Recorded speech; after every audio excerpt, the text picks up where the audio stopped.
현직 김종식 시장, 그러니까 더불어민주당 소속이죠. 김종식 시장은 재선 도전의 결심을 이미 한 것 같고요. 그리고 이제 2018년도 지방선거 때 낙선했던 박홍률 전 목포시장도 다시 도전하기 위해서 그렇게 마음을 먹고 있는 것 같습니다. 현재 보면은요, 일단 민주당의 김종식 시장 같은 경우에는 민주당 내에 그렇게 드러나는 경쟁자는 아직은 없는 것 같아요. 1년 넘게 좀 남아있기 때문에 아직은 당내, 민주당 내 도전자가 나올 수도 있겠죠. 현재로서는 김종식 현직 시장이 현직 프리미엄에다가 하여튼 여러 가지 좀 유리한 상황이 있죠. 앞으로 어떤 변수가 있을지는 모르겠지만.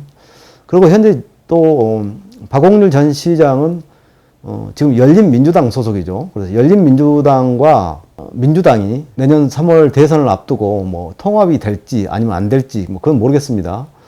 지금 분위기 보면은 통합을 하지 않는 채 그대로 쭉 이렇게 갈 것 같은 그런 분위기도 있어요.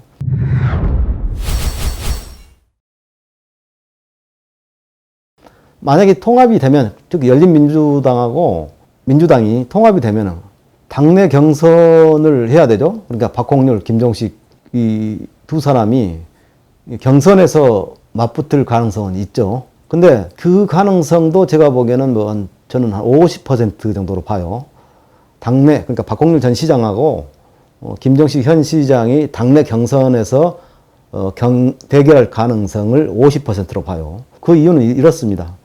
더불어민주당 당헌 당규를 보면은 탈당 경력, 경선 불복, 탈당 경력이 있는 후보는 경선에서 25%의 감점이 주어지게 돼 있거든요. 근데 박홍률 전 시장 같은 경우에는 2014년도에 새정치민주연합 그때 당내 경선까지는 갔어요. 그래서 최종 경선을 하기로 했었죠. 이상열, 배용태, 박홍률. 이 시점에 경선을 앞두고 탈당을 해서 무소속으로 나왔거든요.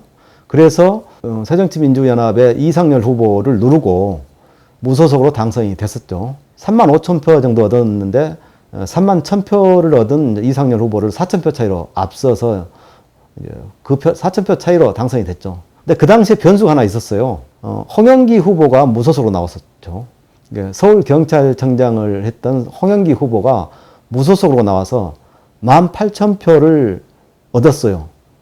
어떻게 보면 이 18,000표, 홍영기 무소속 후보가 얻은 18,000표가 민주당, 그 당시 새정치민주연합 이상열 후보에게 갈 수 있는 표들이 많았죠. 그 표들을 홍영기 후보가 흡수해 줌으로써 그 홍영기 후보가 18,000표를 얻음으로써 이상열 후보가 패한 요인 중에 한 가지였죠. 또 홍영기 후보가 18,000표를 얻음으로써 그게 박홍률 무소속 후보에게는 유리하게 작용을 했죠. 그래서 이제 당선이 됐는데요. 내년 대선을 앞두고, 내년 3월 9일 대선을 앞두고 열린민주당과 더불어민주당이 합당을 한다고 하더라도 아마 그 당헌 당규상 그 감점을 받을 가능성이 높기 때문에 경선에 불참하고 무소속으로 나올 가능성이 있죠. 그러니까 민주당과 열린민주당이 합당을 해서 당내 경선을 붙게 되면은 일단 박홍률 전 시장은 불리하다. 감점을 받을 가능성이 높다. 그래서 불리하기 때문에 아마 그렇게 되면은 열린민주당하고 민주당이 합당하지 않고 이대로 쭉 간다. 내년 지방선거까지 간다라고 했을 때는 열린민주당으로 나올 가능성이 높죠. 현재 더불어민주당 내에는 현 김종식 시장과 맞설 후보들이 아직은 그렇게 보이지 않은 것 같아요. 조요한 전 시의원이 나온다는 설도 있고, 여러 가지 있는데, 아무튼, 현재 민주당 당내 경선은, 지금 1년 이상 남겨두고 있지만은, 현 김종식 시장이 유리하다. 이렇게 보여지고요. 단지 이제 김종식 시장이 좀 내년 되면 나이가 이제 70을 넘죠. 70이 넘기 때문에, 고령인 점, 그런 부분도 이제 감안이 되겠지만은,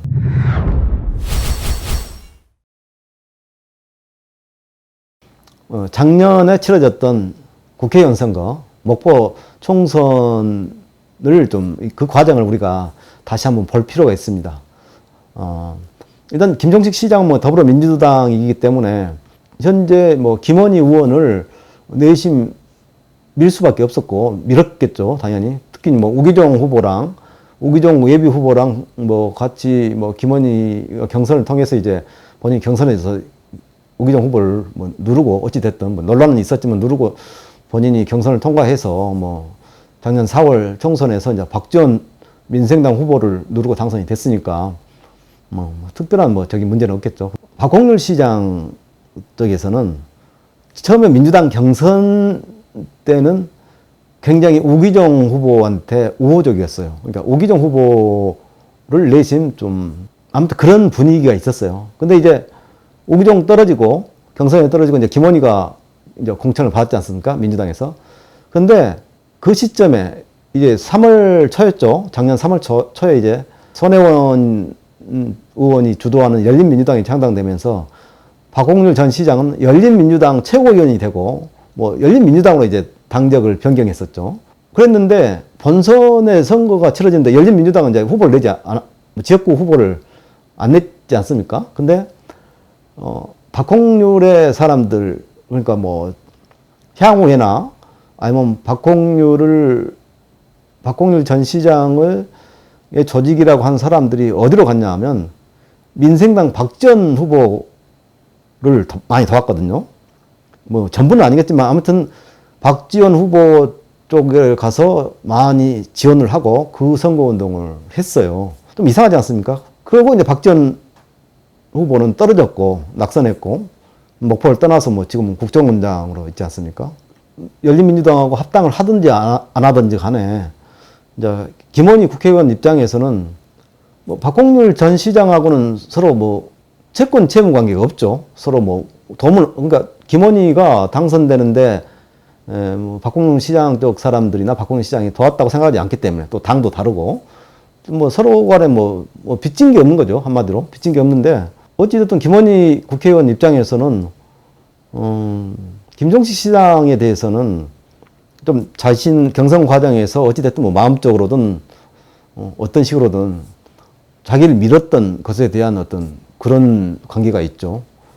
그렇기 때문에 김원희 의원은 박홍률 전 시장에 대해서는 뭐 상당히 부담이 없을 것이고 본인이 뭐 어떻게 출마를 하든지 간에 없을 것이고 뭐 자기 당 소속, 그러니까 더불어민주당 소속 후보를 당연히 밀고 또 그 당선을 되기 위해서 본인이 이제 뛰겠죠. 뭐 이런 상황이 됐거든요. 근데 일단 선거는 뭐 이제 전국이 어떻게 바뀌고 또 내년 대선 판도가 어떻게 되고 거기에 따라서 뭐 지방선거도 영향을 받을 수밖에 없는 상황인데 지금 상황에서는 더불어민주당 김종식 시장 그리고 뭐 열린민주당 소속 박홍률 전 시장 두 사람의 경쟁이 가장 확실해 보이고 그리고는 뭐 특별한 나머지 변수가 있을까라는 생각이 듭니다.